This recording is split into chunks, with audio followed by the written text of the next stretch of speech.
The new channel.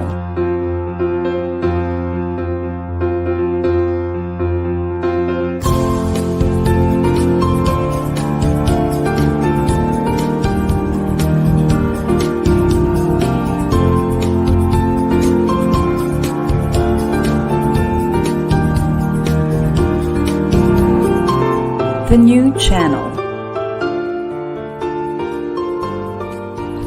Hashtag TNC Now.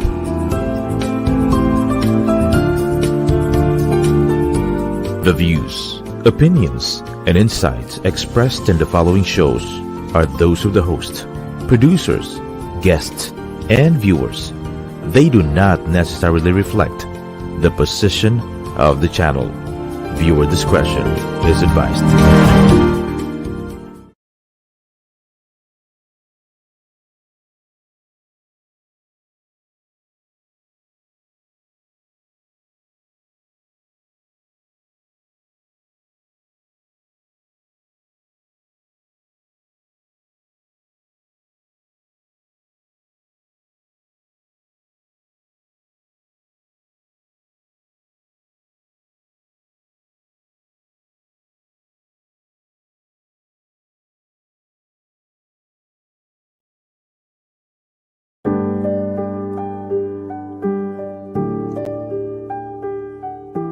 This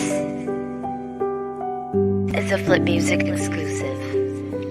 Laya, laya, laya, laya, laya.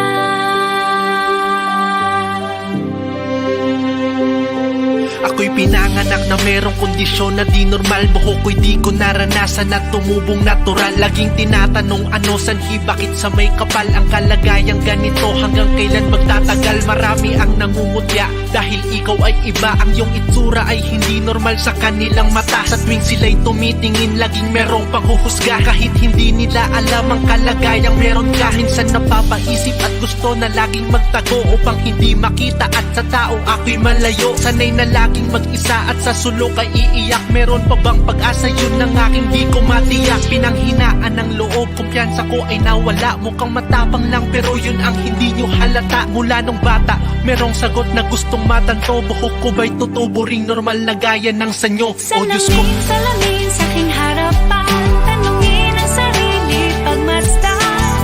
Oo, kakaiba ako, natatanging sa mundo. Ano man ang sabihin ng iba, di magpapadala sa mga manghuhusga. Mahal ko aking sarili, ako ay malaya, malaya. ayokong magkaroon sa kwarto kahit isang salamin na ultimo. Sarili ay hindi na kayang tumingin. Mga nalagas na buhok sa tuwing aking dadamputin. Mata ko'y papatak na lang at di alam ang gagawin. Ito ba'y isang bagay na sakin itinanikala? Ang humaling para sakin ay isa lang bang himala? Para kong kinulong at halos ay wala kong magawa. Nahihirapan pero ito ang sakin itinakda. Kailangan kong maging matapang, loob ko ay tibayan. Payon ang magulang ko na tumatak sa aking isipan. Nakbuhok lang yan, isang mababang uring diferensya. Mahinang klaseng tinatawag nilang alopecia. Na konting pasensya, lahat to'y pagsubok lang sa'yo. Pakita mo ang tapang na kaya mong lagpasan ito. Kami suporta, tandaang sa laban di nag-iisa. Ang panlabas mo na anyo ay di samin mahalaga. Mahal kita. Salamin sa aking harapan, tanungin ang sarili pagmasdan. Oo, kakaiba ako, natatanging sa mundo. Ano man ang sabihin ng iba, di magpapadala sa mga manghuhusga. Mahal ko aking sarili, ako ay malaya, malaya. Makulong noon sa aking kwarto, nagtatanong Panginoon, bakit ako? Kailangan bang pagdaanan pa mga sakit at hirap dahil ako'y iba? Baka wala ng iyong isipan, lahat ng to ay may dahilan. Mas matatag, mas malakas, hawak mo ang susi ng iyong kalayaan. Salamin, salamin sa aking harapan, tanungin ang sarili pagmasdan. Oo, kakaiba ako, natatanging sa mundo. Ano man ang sabihin ng iba, di magpapadala sa mga manghuhusga. Mahal ko aking sarili,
Juan Lu and his puppets face to face with special guests Makata Tawanan, Jess Box, and the Lunaria Marionette Show.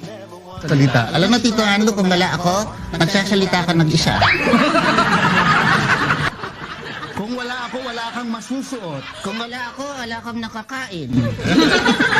November 13, Sunday, 7 p.m. at the La Verdad Auditorium in Apalit, Pampanga. Buy your tickets now and see you soon, face to face.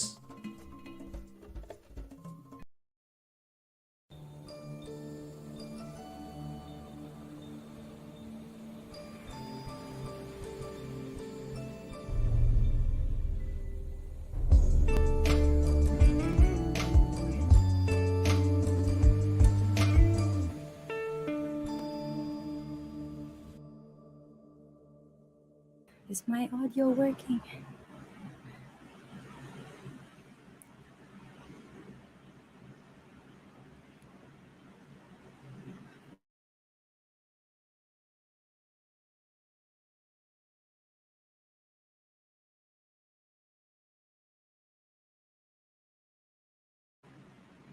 Hello, everybody!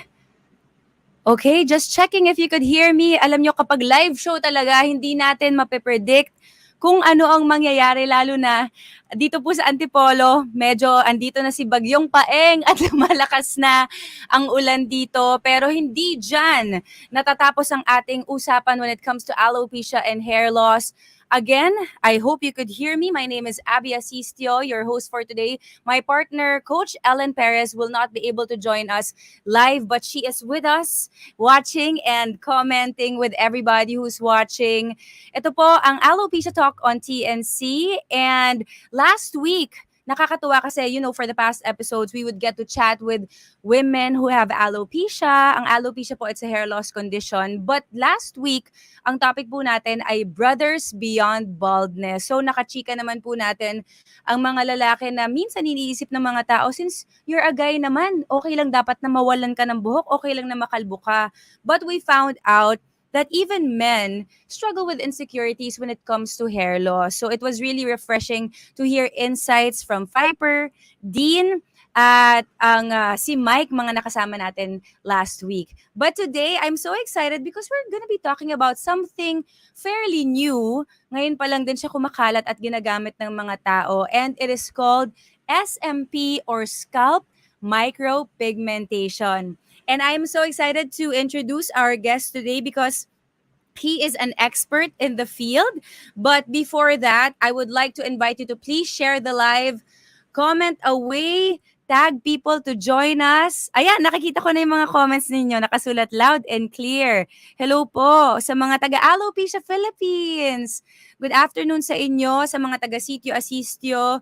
Magandang hapon. Kung meron po kayong mga questions or comments regarding our topic for today, i-comment nyo lang po sa baba. Ayan, hello Alopecia family. Excited to know microblading from our Facebook user. Medyo delayed po ang mga pangalan na lumabas sa aking screen dahil I think it's because of Bagyong Paeng.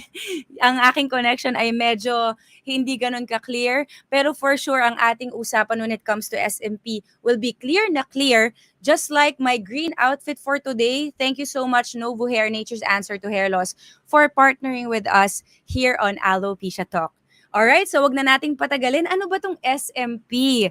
Ano ba ang pag-uusapan natin ngayong araw na ito? So our guest for today is the owner and artist at MANScalp. Siya po ay gumagawa ng Scalp Micropigmentation or SMP, which is a specialized form of tattoo to give the appearance of short hair stubbles after buzzing down or shaving. Kumbaga po, ang itsura po ng pagtatattoo nila ay para kang merong mga tumutubong buhok sa iyong ulo. So, ang kanyang services po ay known worldwide at honed and developed through his constant pursuit to give his clients the most natural, realistic look. This style of SMP has given him the opportunity to share his knowledge and expertise to SMP artists in the UK, US, and Australia. Let's get to know Miko Andrade. Let's watch this video.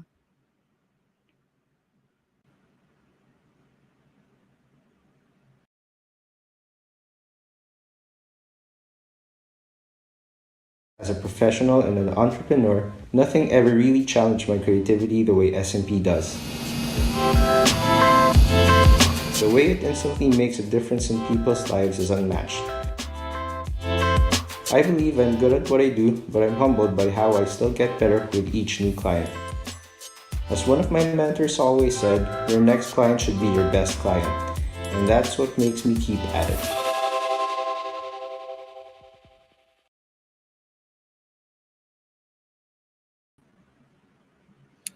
I love it. All right. And I'm sure our viewers are just as excited as I am to get to know more about scalp micropigmentation. Ladies and gentlemen, our guest for today, Miko Andrade of MANScalp. Hi, Miko. Hello, good afternoon, Abby, and good afternoon to your listeners as well. So thanks for having me. I'm honored to be here, and yeah, my goal has been to hopefully make SMP mainstream, especially here in the Philippines. So thank you for giving me this platform. So hello, good afternoon, everyone. Yes.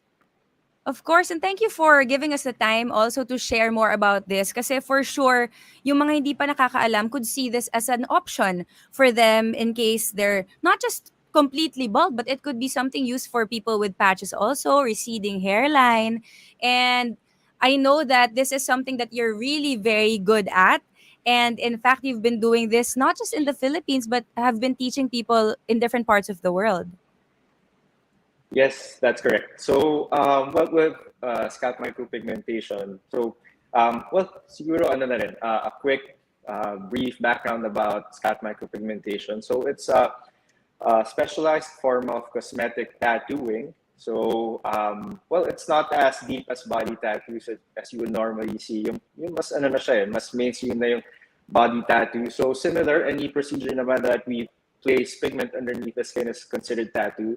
But this one, and I, in one of your episodes, then you discussed microblading and eyebrow tattoo. So it falls under that branch. So it's cosmetic tattooing. It's not as permanent as body tattoos.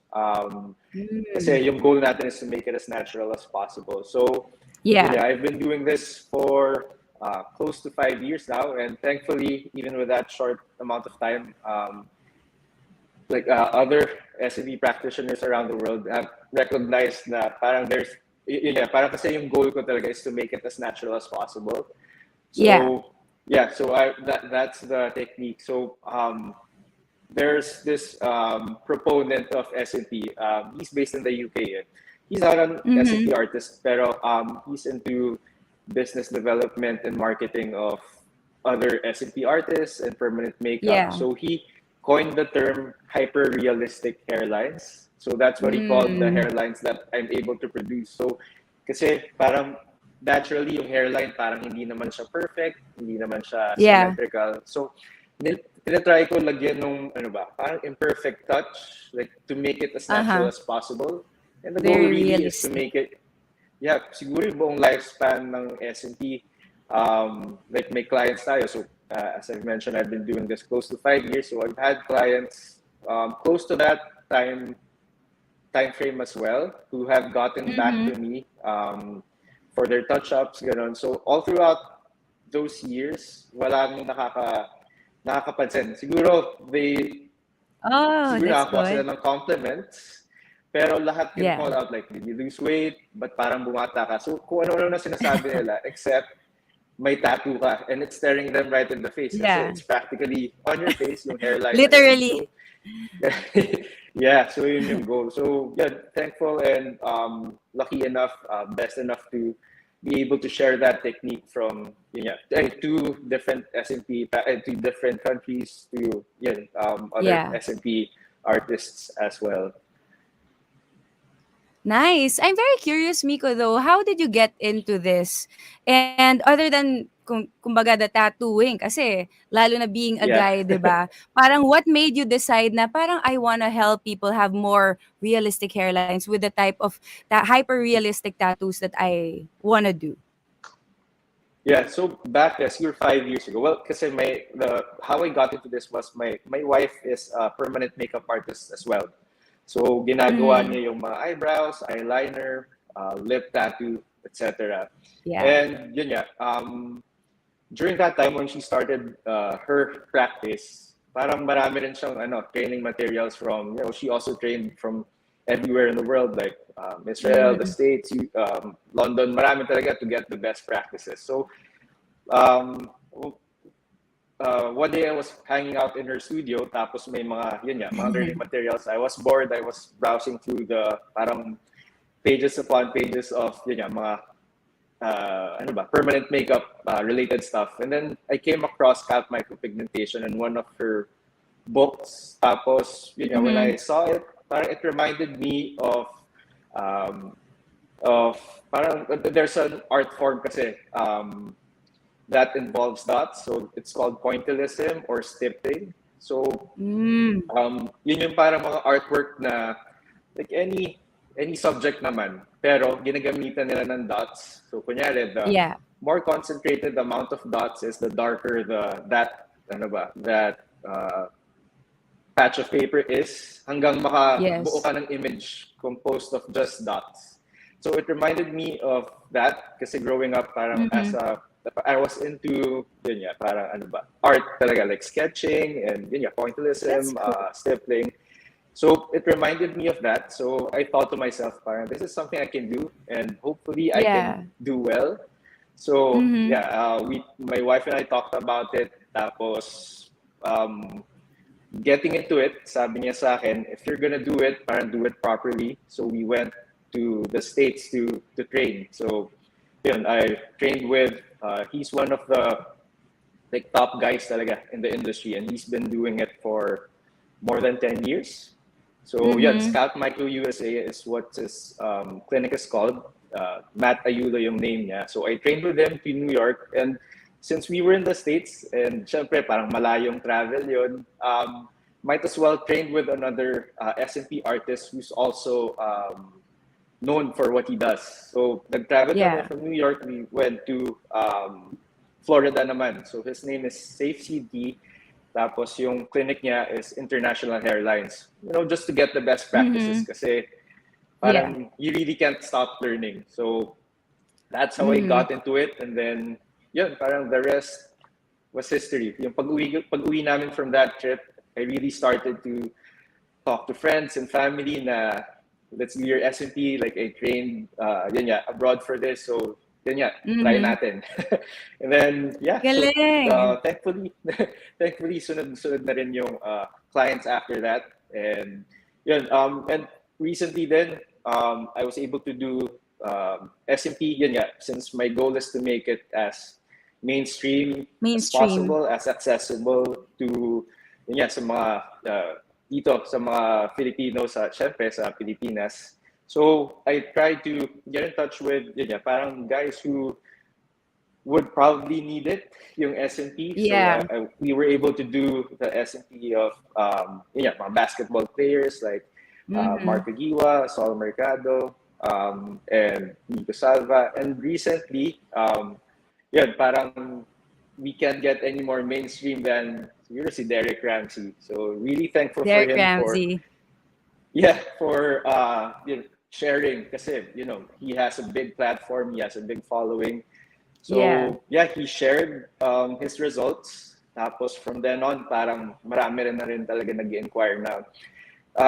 Optimistic ako na SMP can be mainstream and more acceptable kasi yung culture din natin siguro, like yung tattoos kasi talaga parang there's a stigma associated to it.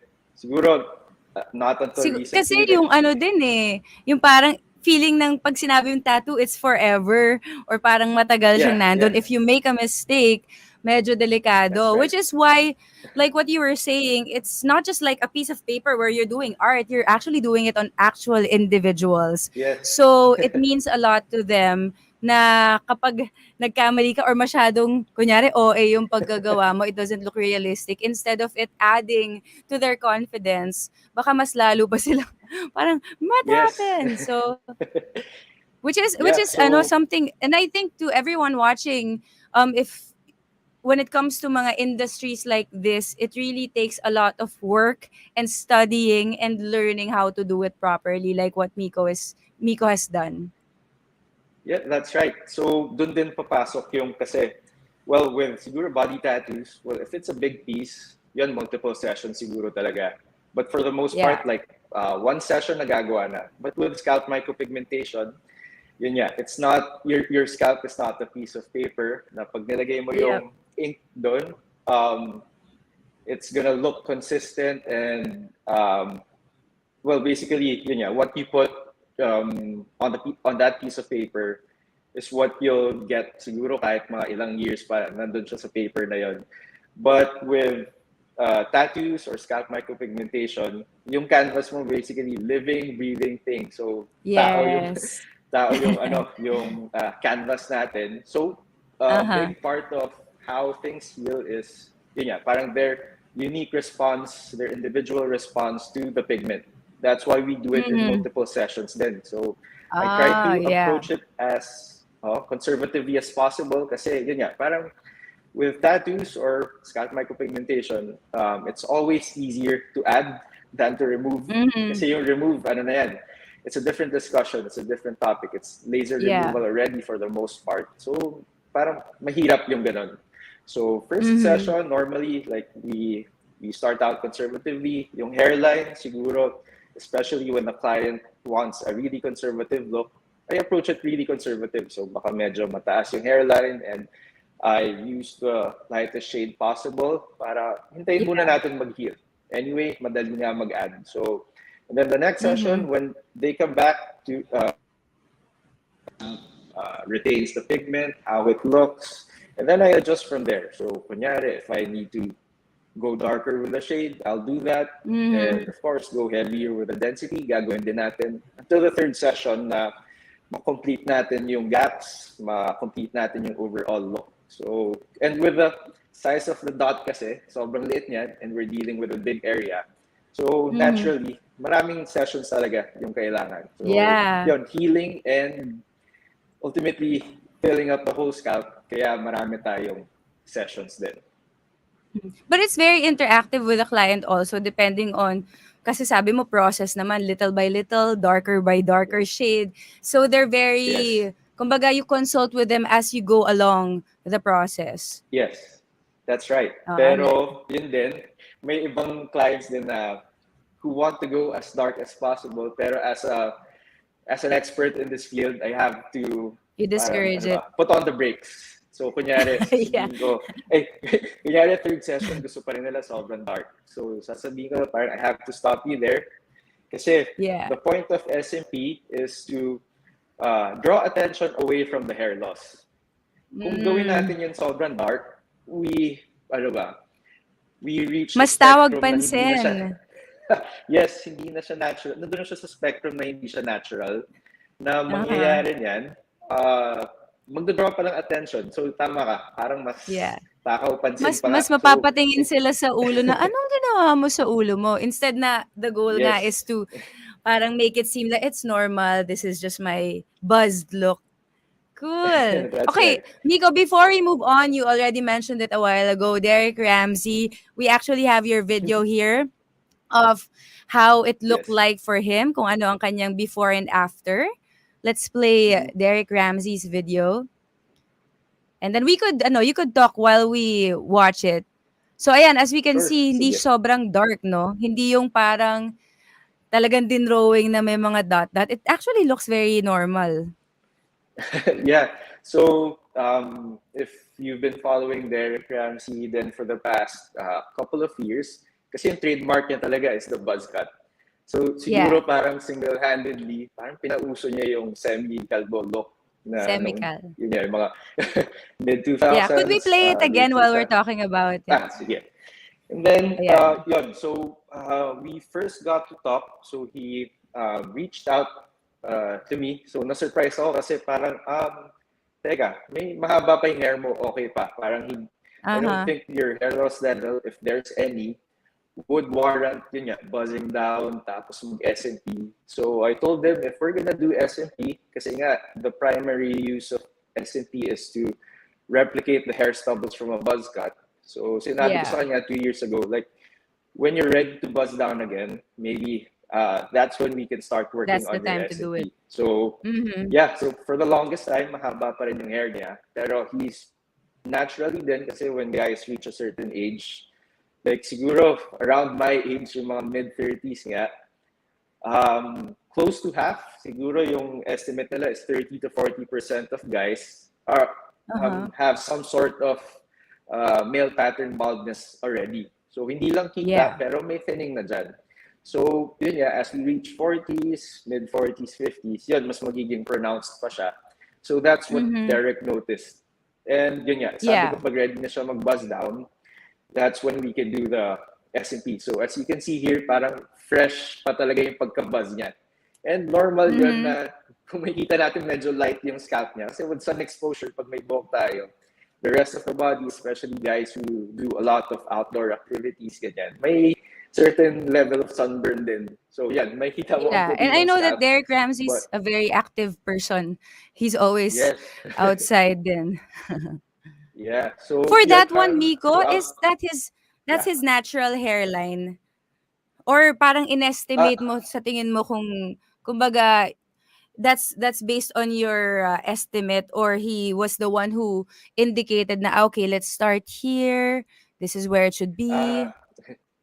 So like with any consultation, parang tinatanong din, parang like I check on the background, parang when did they start noticing the thinness, what are their areas of concern. So yung sa kanya is the receding hairline. And yun nga, trademark niya, may widow's peak din. So that's the pointy thing here in the middle of the forehead. Yes. So yung so pinapakita niya ako ng photos from when he was in his 20s, ganyan, early 30s. Pero sinabi ko rin na as we age, there's a level of hair loss that's to be expected. So yung hairline natin when we're in our 20s, hindi na yan pareho nung pagka when we're in our like 40s or even 50s. So yung hairline na drawing natin using a white pencil, yun yung parang tinanong niya ako, what do I recommend? So that's what I drew. Parang medyo pataas pa rin yung corners kasi yun nga, he's not in his 20s anymore. So there's a level of recession that's to be expected din sa mga guys in their 30s, even 30s, so 40s din. So that's what I drew. Parang it's how his age would naturally look with hair, kunwari, na mukhang normal. Hindi like if you get SMP, bigla ka na lang dodrawingan ng kahit ano na punong-puno dito. It's not realistic also. Yeah. So we take into account the face of the shape, the age, the ethnicity din when designing the hairline. And of course, hindi natin syempre iiwan yung widow's peak na yun. So that's what I reconstructed then for him na mas maging prominent ng konti. So yung nabanggit mo yung parang straight na hairline, that's also a style. Pero minsan kasi kunyari, with the consultation and starting with the SMP and designing the hairline, marami yan na nagsasabi, I want the straight, parang mukhang galing ka sa barbershop na nakashave lang. So that's what we call an edge up or a line up, na parang shinave ng barbero yung hairline mo to give you that parang sharp, crisp hairline. So some guys ask for that. Pero syempre, parang yung consultation, parang interview na rin. I want to know where the client is coming from. Baka kasi, in theory, maganda nga may diretso na solid na hairline. But in terms of maintaining it or yung attention na gusto mong makuha from having a sharp hairline, baka hindi yun for you, yung ganong style. Kasi may iba, kunyari, tatanungin ko. So, they want that, yun sabi nila, as low as you can go. Tapos gusto niya sharp yung corners, gusto niya naka-shape din yung sa temples. And then, I'll ask him, parang, have you told anyone you're getting SMP done? Ganyan. Tapos, sasabihin nila, actually, ako lang may alam. Ayoko sabihin sa friends or even sa family. People at work, ayaw nilang i-share talaga yon. So, sasabihin ko, with that type of hairline kasi, mapapansin yan. Like, it looks obvious groomed. Masyado. Tapos, so hindi siya common, lalo na sa Philippines. Baka sa ibang country, common siya.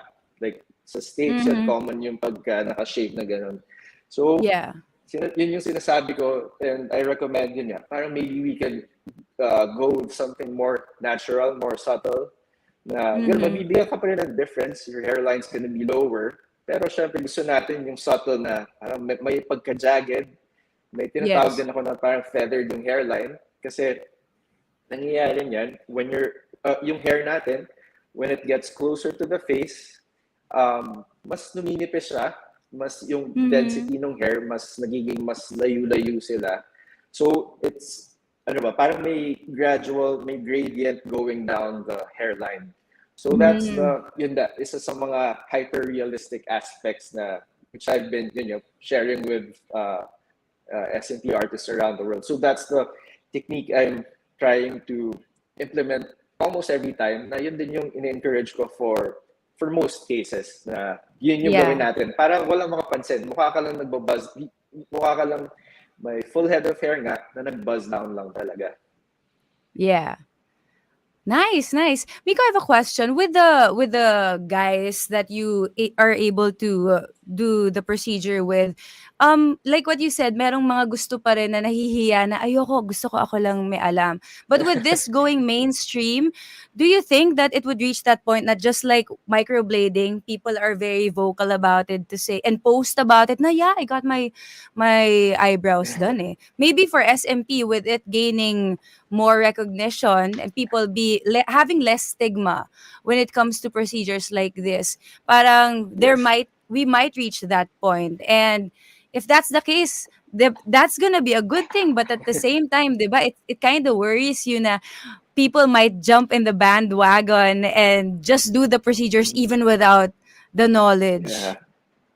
So that's the dream, no? Kasi, well, just Mm-hmm. an observation, hindi naman ako nag-conduct ng survey or I didn't really approach this scientifically or anything like that.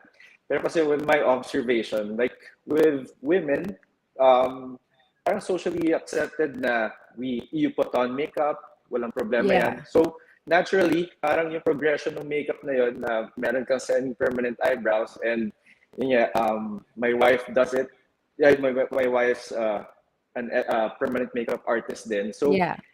yung aspect na yung gusto ng mga babae na parang siguro quicker way to do their makeup. So yung eyebrows Mm-hmm. daw challenging yan gawin eh. So you have to Yeah. make it even or you have to do it every day. So with permanent makeup, parang you have that convenience and I think parang mas socially accepted siya kasi parang it's just part of putting on makeup na in tattoo form.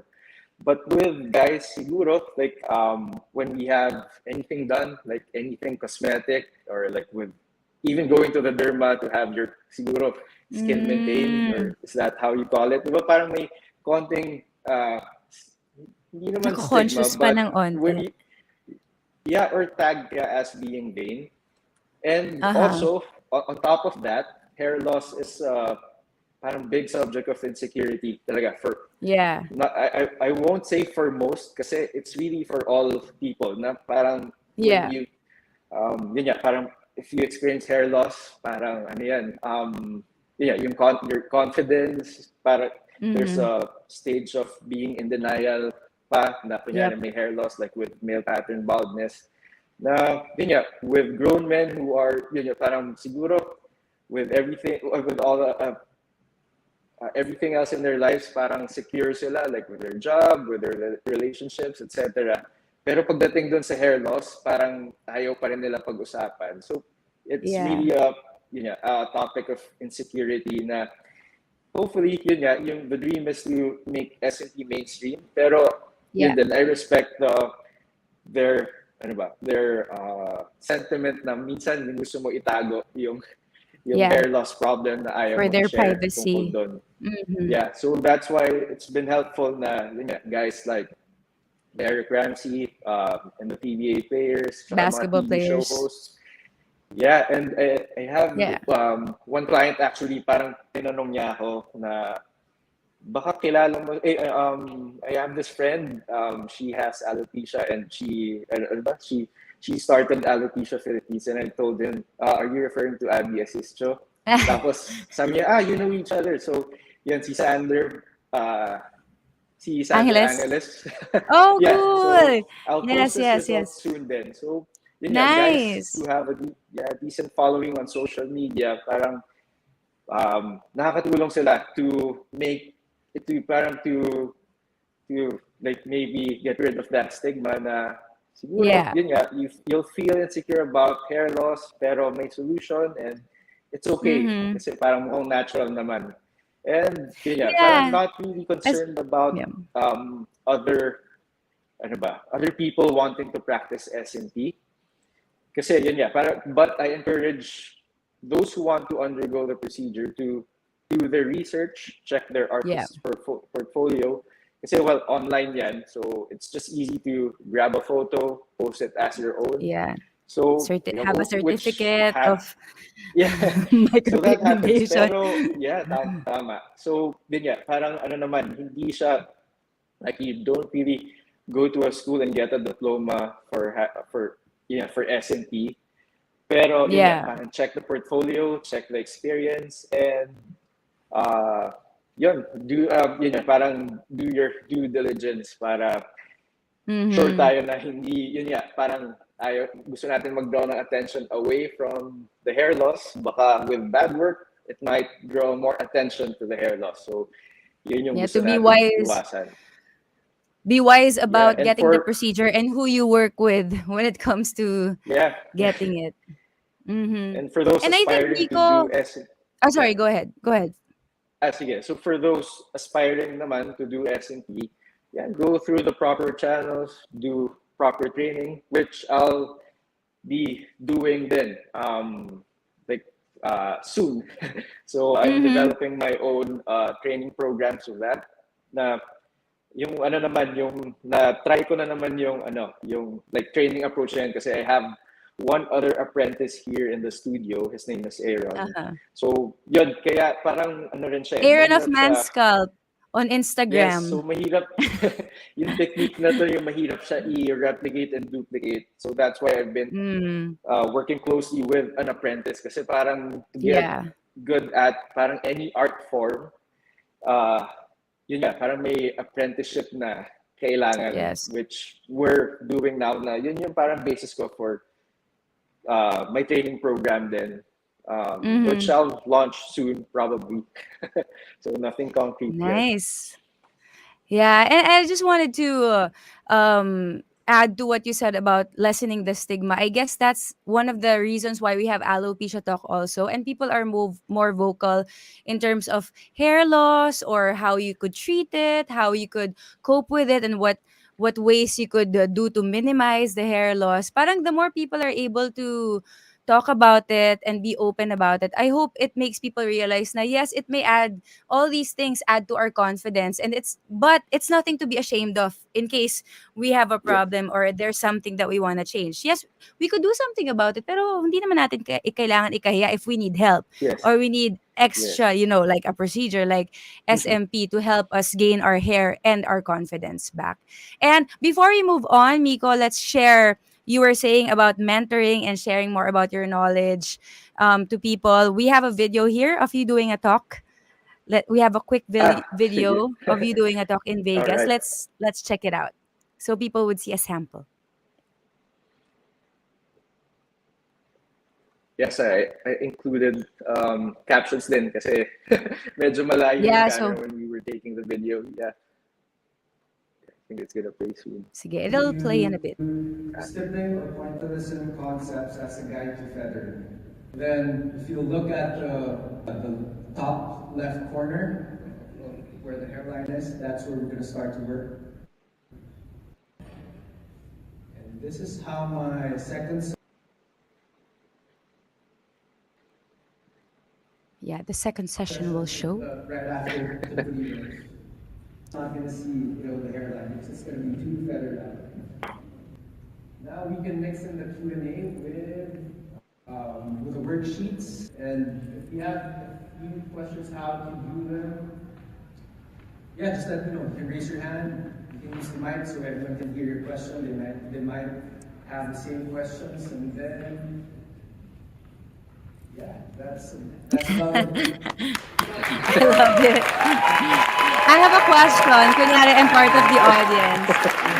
Thank you, Miko. Sure, go ahead. So, my question is, parating ang question ng mga tao. How long will it last and how much is the procedure? Yeah. So, how long the procedure is. So yun yeah. Each session is about 3 hours long, and we take about 3 to 4 sessions. So roughly maybe 9, 10, 12 hours of work. And yun nga, kasi gusto natin as natural as possible yung results, and we take it really gradually to fill out the whole scalp with SMP. And na-mention ko, it's shallower than a body tattoo. It's on a shallower layer of the skin. So may tendency pa rin mag-fade. Na yung fading actually will benefit us down the line. Kasi yun nga, parang when we age, there's a level of hair loss and recession in the hairline. That's to be expected. Or sometimes our hair grays out or whitens. So parang gusto rin natin mas lighter yung shade down the line. Yeah. So may iba, yung option nila is to let it fade out para ma-match yung gray hair, or if they're comfortable, maintaining their hair really short, parang blended pa rin siya like maybe 4 or 5 years. So we can expect it to last we can expect SMP to last that duration din, yung lifespan niya, mga 4 to 5 years. Pero as we get to that period, doon na una siya mapapansin na magla-lighten siya. So some guys, kasi yung recommendation ko naman is to buzz down. So but yung term pala na yun, it just means using an electric clipper para mag-shave ng scalp, so the shortest possible setting. So yung recommendation ko is to do that twice a week, so every 3 to 4 days. So habang nagfe-fade siya, like maybe the first year, yun, kaya nila like twice a week, magbabuzz down, blended pa rin, okay pa rin, hindi pa rin kita yung parts na makapal yung hair. And then, dahil tattoo nga lang siya, it's just flat on the skin. So, yun, around the 3rd or 4th day mark, doon mo makita na kumakapal na yung hair. So, pag buzz down yun, mabablend siya ulit. So, for the first year, para pantayin siya yun, baka, kaya pa nila, like, 2 times a week lang. But siguro, when they reach like 1.5 to 2 years, mapapansin nila parang frequent na yung pag-buzz down nila. Like baka every other day, every 2 days, ganyan, kailangan na just to keep it blended. And by maybe the 3rd, 4th, or 5th year, mukhang everyday na nag-buzz down. Some guys even revert back to shaving using a razor shave kasi gano'n na siya ka-light na mukha na siyang hindi na hair stubbles, mukha ka na nagsha-shave talaga. But you'll still have your hairline naman, pero sobrang light na siya. So some guys are okay with that. Some guys, parang we first did their SMP like in their late 40s, early 50s. Tapos, tingin nila, like they're in their 50s na naman or close to their 60s, hayaan na lang nila mag-fade. Pwede rin yun. So, yun yung pwede natin ma-expect na lifespan is 4 to 5 years, but touch-ups can be done like maybe every 1.5 years, 2 years, or even 3 years. And that usually just takes 1 session for the touch-up.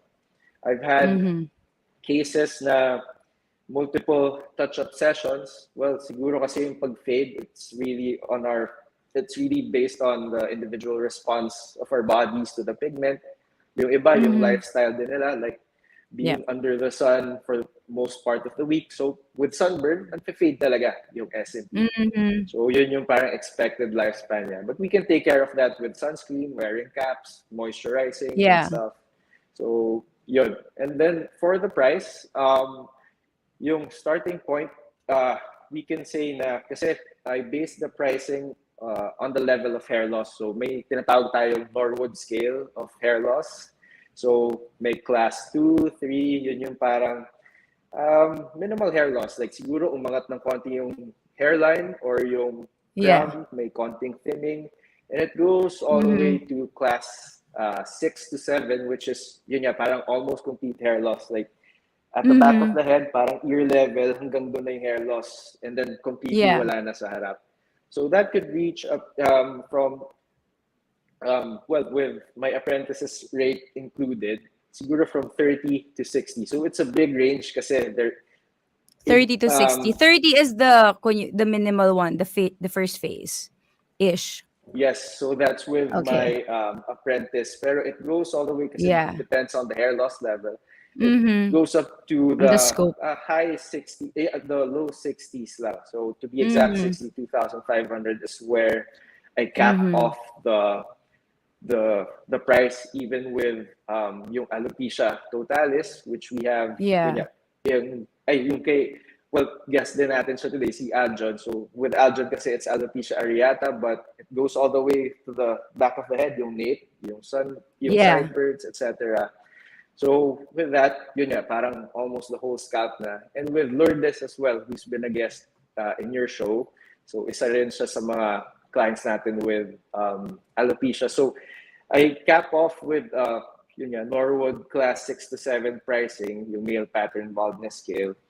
Kasi yun nga, parang malaki talaga yung area pagka totalis. But yun nga, parang give them one session more para lang ma-complete yung overall look. Mm-hmm. Nice, nice. So our viewers would have an idea na in case you're considering or you know someone who might want to consider scalp micropigmentation, at least meron na kayong idea.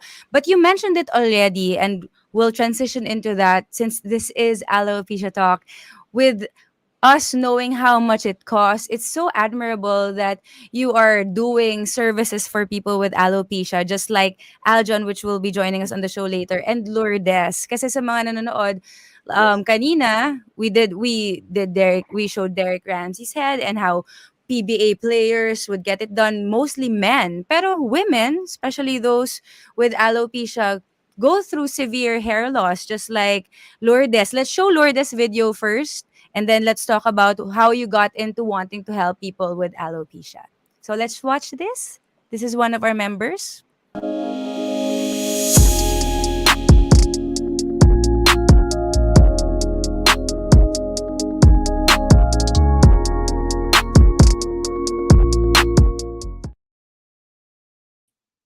Ayan. So si Lourdes, she had alopecia totalis also.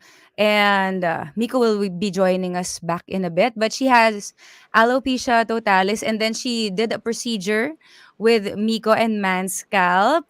Kamusta yung transition mo of wanting to help? Parang other than it just being an external thing, people with alopecia really deal with so many emotional, psychological effects because of their hair loss. So what made you decide to help people with the hair loss condition?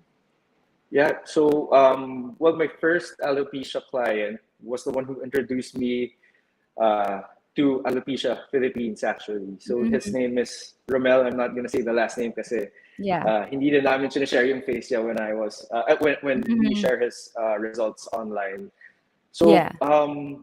he told me that there's a group in Alopecia Philippines founded by you by yourself, Abby. So I looked into it and I think I messaged you.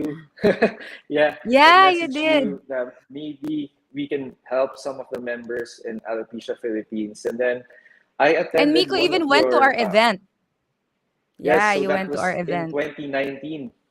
Tama ba? Mhm. Prior to the Yeah, pandemic. just before Yeah. yeah, just before the pandemic. So, yun nga, parang I finally met you guys.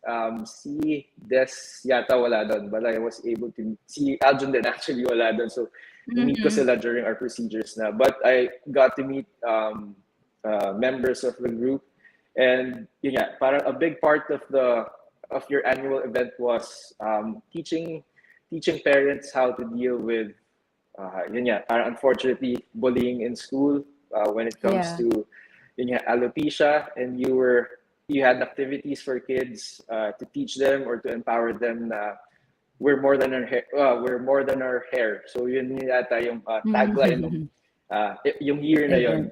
And yun Yeah. nga, parang well, most of my clients are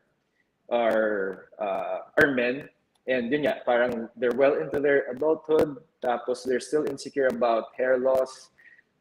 They're yun nga, parang with other aspects of their lives, okay naman sila, but that hair loss thing, parang it causes depression, parang ano talaga, yung confidence nila nawawala. So what more with kids? So I was really touched by that, na yung alopecia awareness nga, it's well, it's for everyone, pero I think it's more for the kids then, to show them that it's other people have the same condition. It's not something to be scared about or nothing to be shameful of. na yun yung parang nag-encourage sa akin to do this. So some of your members nga, I think we have a few candidates lined up. So we'll just parang yung schedule na lang. Yun na lang yung problem is the schedule. Pero we have members lined up, and we're still recovering from the pandemic. Pero ngayon, we're hoping to do that more regularly. So that's how I think parang we're trying to normalize cosmetic procedures for hair loss, and of course yung alopecia din na it's not something to be frightened of or nothing. So to be ashamed of, like, you don't have to hide it. I mean, it helps you and adds to your confidence. And on behalf of Alopecia Philippines, thank you, Miko, for doing that, not just for Des and Aljon, but to whoever's part of the alopecia community that you will help also along the way. All right, thank you, Miko. We'll have you back. To add lang pala, Abby. Yes.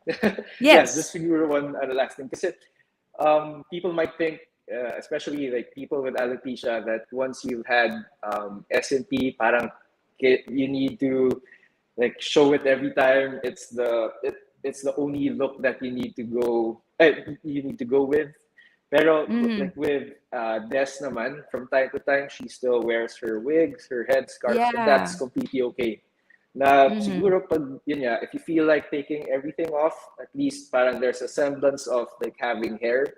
Yun yung parang main purpose of SCT, but it's nothing. But it's not really parang gonna replace the wigs and the headscarf. So go with the look that you're comfortable with, and SMP can be an option then.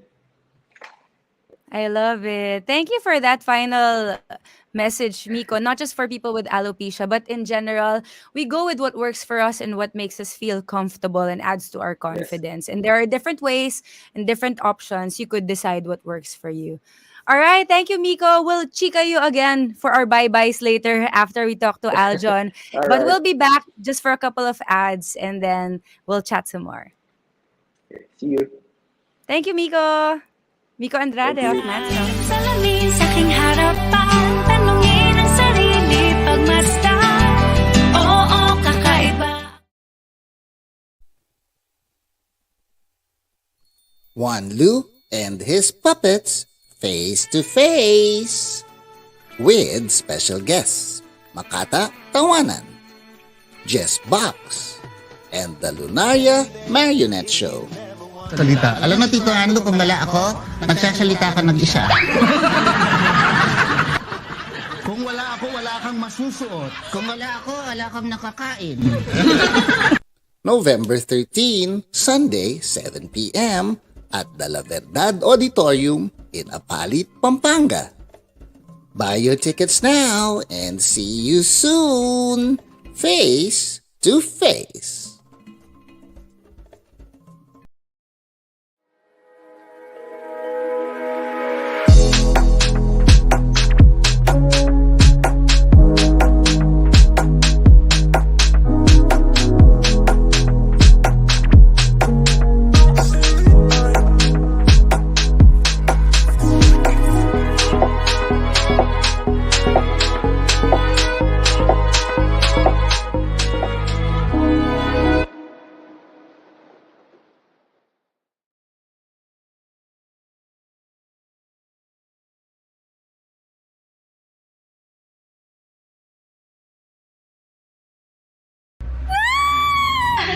I'm falling. Hang on here. Anna, it comes with age, genetics, climate, and environment. Sama mo ba ang stress? Kapit lang. I won't rush it too much. Promise. Let me fall na. Use Novo Hair. Like I did, it's got 19 natural ingredients that help grow back men and women's hair naturally. True. I won't leave you na.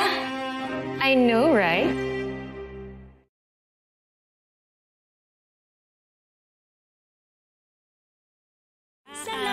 Salamin sa aking harapan, tanungin ang sarili pagmasdan. Oo, kakaiba. The new channel is an online alternative new media platform of online shows for people on the go. Please watch all our shows as seen on screen. Imagine having your own show, your own playlist, your own content, but we make it easier for you. TNC aims to transform the lives of our viewers through engaging, authentic, and original content. Our channel is a responsible, global 24/7 platform that showcases Filipino talent, global influencers, cultural intelligence, and ingenuity. You can watch live or on replay via Facebook or YouTube and follow us on Instagram. Listen to us on Spotify and Apple Podcasts. Just search for TNC Now for sponsorships. And please email now@thenewchannel.com or send us a DM. Enjoy these life changing shows because we made them just for you. Again, thank you so much, TNC, for having Alopecia Talk here.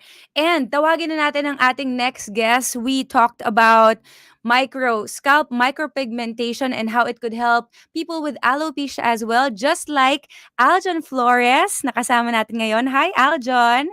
He is a sports enthusiast, basketball referee na siya ngayon, and matagal na siyang kasama namin sa Alopecia Philippines. Hello, Aljon. Hello po, Mr. Miko.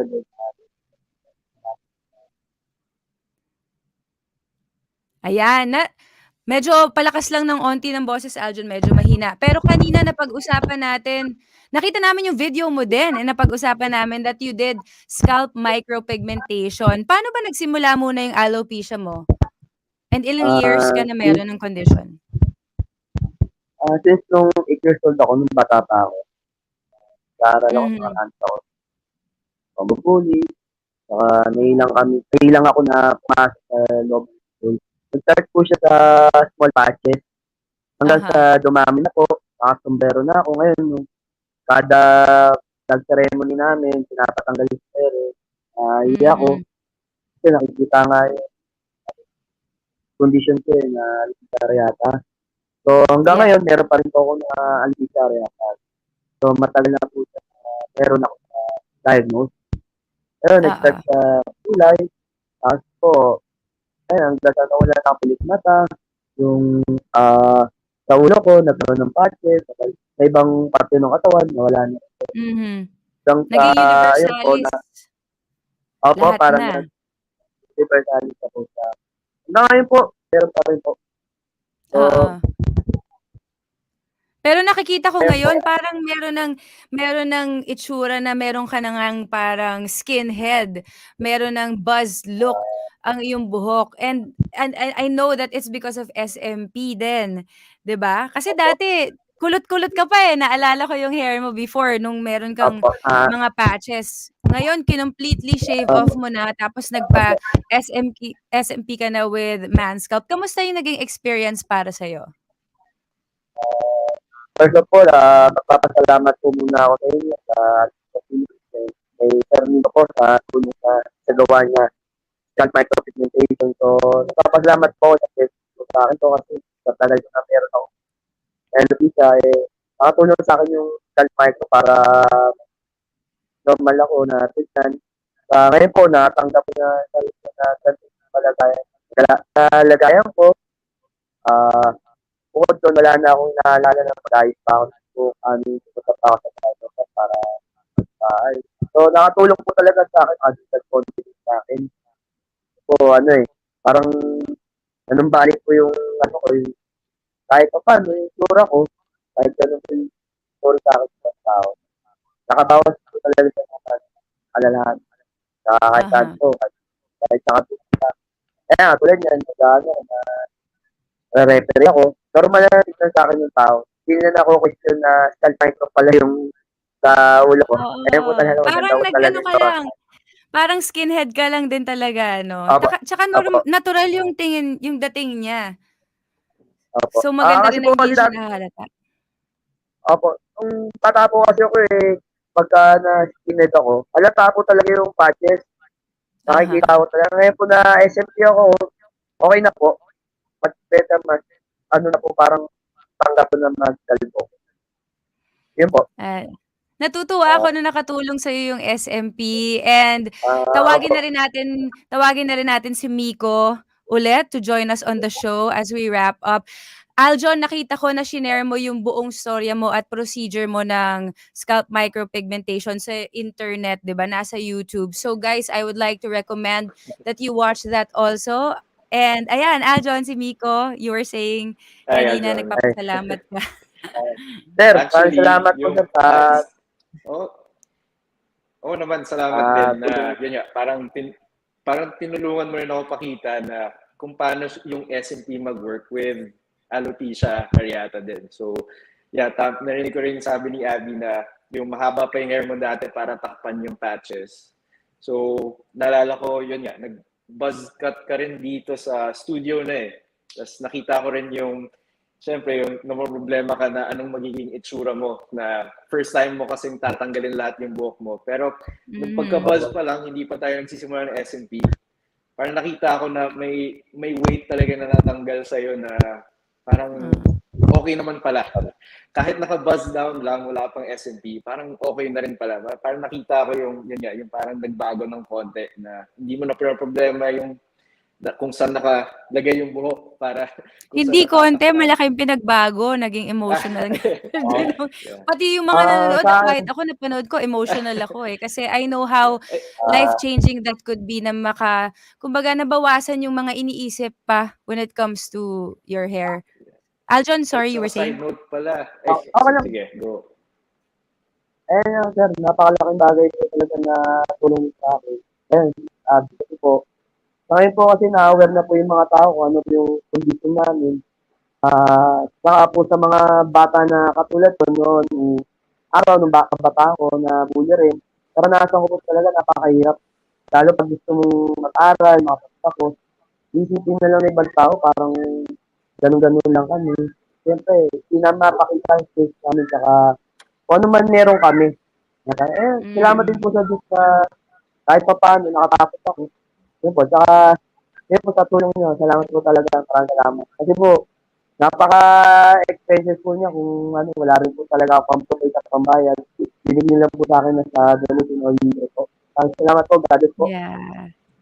Thank you, Miko. Actually, talaga sana naidulot mo. yung video mo, Aljon, yung nakita ni Derek Ramsey, sabi niya parang ang galing daw.